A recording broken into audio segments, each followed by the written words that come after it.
তো বিদ্যালয় পরিচালন কমিটির অনুপস্থিতিতে এই মুহূর্তে ডিআই অফ স্কুল অর্থাৎ জেলা বিদ্যালয় পরিদর্শক কর্তৃক বিদ্যালয়গুলিতে কিন্তু ডিডিও নিয়োগকৃত হয়েছে, অর্থাৎ একজন করে ডিডিও এসআই বা সংশ্লিষ্ট এআইকে ডিডিও নিয়োগ করা হয়েছে। তো যিনি ডিডিও হিসাবে নিযুক্ত হবেন উনি বিদ্যালয়ের প্রতি যে সমস্ত কাজ রয়েছে তার কাজের কিছু সীমাবদ্ধতা ওনার থাকে, অর্থাৎ কোন কোন কাজগুলি উনি করতে পারবেন বা অনুমোদন করতে পারবেন, তো সেইগুলি এই ছোট্ট ভিডিওটির মাধ্যমে দেখে নেব।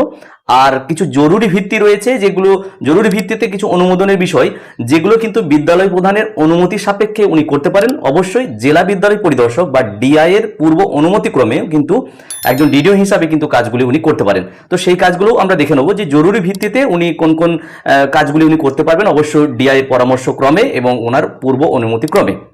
তো এক নম্বর হচ্ছে any leave of the staff, অর্থাৎ কর্মচারীদের যে ধরনের ছুটিগুলি রয়েছে, মেডিকেল লিভ হতে পারে, সিসিএল হতে পারে, প্যাটার্নিটি কাম সিসিএল হতে পারে, পিসিসিএল হতে পারে।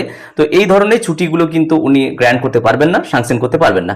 কোনো টিচার বা কোনো স্টাফ যদি টিচিং স্টাফ যদি বিএডএ বা বিটি যে ট্রেনিং, এই ট্রেনিং করার জন্য যে ডেপুটেশনে পাঠানো, এর জন্য যে অনুমোদন, এই অনুমোদন একজন ডিডিও কিন্তু করতে পারবেন না। কোনো স্টাফের যদি মানে রিটায়ার করতে চলেছে এরকম কোনো স্টাফ যদি থাকে, তাহলে তার যে পেনশন পেপার তৈরি করা, এই ধরনের কাজ কিন্তু ডিডিও করতে পারবেন না। পেনশন সংক্রান্ত কোনো কাগজে সই বা এগুলো রেডি করা কাগজপত্র, এইগুলো কিন্তু করতে পারবেন না। কোনো স্থায়ী বা অস্থায়ী অর্থাৎ পার্মানেন্ট হোক বা টেম্পোরারি হোক কোনো স্টাফ নিয়োগ করা করতে উনি পারবেন না। টু অ্যাপয়েন্ট এনি স্টাফ, সেটা পার্মানেন্ট হোক বা টেম্পোরারি কোনো স্টাফ যদি বিদ্যালয়ে নিয়োগ করতে হয়, তাহলে এই ধরনের কর্মী নিয়োগ করার এখতিয়ার কিন্তু একজন ডিডিওর থাকবে না। To sanction PF loan of staff, কর্মীদের জন্য পিএফ যে লোন অর্থাৎ রিফান্ডেবল, নন রিফান্ডেবল বা পার্ট ফাইনাল যে ধরনের 90% যে ধরনের পিএফ এর যে সমস্ত লোনগুলো রয়েছে, এই লোনগুলো স্যাংশন করার জন্য উনি কিন্তু সেই কাগজ রেডি করতে পারবেন না। বিদ্যালয়ের উন্নয়নমূলক কাজ যদি থাকে, মানে ডেভেলপমেন্ট ওয়ার্কস যেগুলো থাকে, তার জন্য যে অর্থ ব্যয় করতে হবে, সাধারণত স্কুলকে করতে হয় ডেভেলপমেন্ট কাজের জন্য, এই ধরনের কোনো কাজের অর্থাৎ ডেভেলপমেন্ট ওয়ার্কস যদি স্কুলে থাকে, তাহলে সেই ধরনের কাজের অর্থ ব্যয় করতে একজন ডিডিও কিন্তু পারবেন না।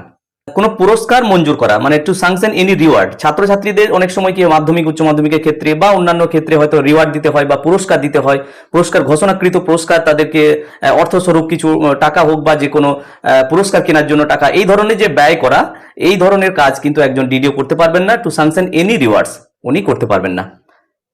আচ্ছা, সরকার কর্তৃক যে ক্যাপিটাল গ্র্যান্ট স্যাংশন হয়, এই ধরনের ওই ক্যাপিটাল গ্র্যান্টের যে টাকা, সেই ধরনের টাকা অর্থ মানে সেই যে ব্যয়বহন, সেই ব্যয়বহন করার অনুমোদন কিন্তু একজন ডিডিও কিন্তু দিতে পারবেন না।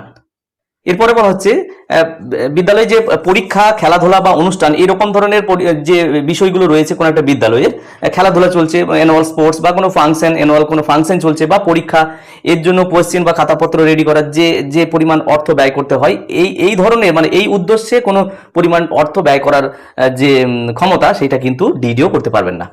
এবার এখানে আসছি, ডিডিও বলছেন যে এইচএম বা টিআইসির অনুমোদন মানে ওনার অনুরোধে, অর্থাৎ একজন এইচএম বা টিআইসি যদি অনুরোধ করেন একজন ডিডিওকে, আর ডিডিও যিনি থাকবেন উনি ডিআই স্যারের যদি পূর্ব অনুমতি নিয়ে থাকেন, তাহলে কিছু কাজ জরুরি ভিত্তিতে উনি করতে পারবেন।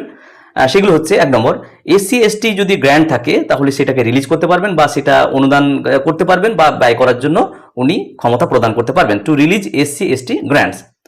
আচ্ছা, পরীক্ষা, খেলাধুলা বা অন্যান্য জরুরি প্রয়োজন যদি কিছু থাকে, অনেক সময় পরীক্ষা খেলাধুলা তো সারা বছর থাকেই, পরীক্ষা থাকে, পরীক্ষার খাতাপত্র, তার কোয়েশ্চেন, খেলাধুলা, অ্যানুয়াল স্পোর্টস, এই ধরনের কিছু জরুরি ভিত্তি থাকে, এই ধরনের খরচের জন্য একজন এইচএম যদি ডিডিওকে অনুরোধ করেন, তাহলে সেই ডিডিও কিন্তু ডিআই স্যারের পূর্ব অনুমতি নিয়ে কিন্তু এই খরচের জন্য উনি মানে অনুমোদন করতে পারেন।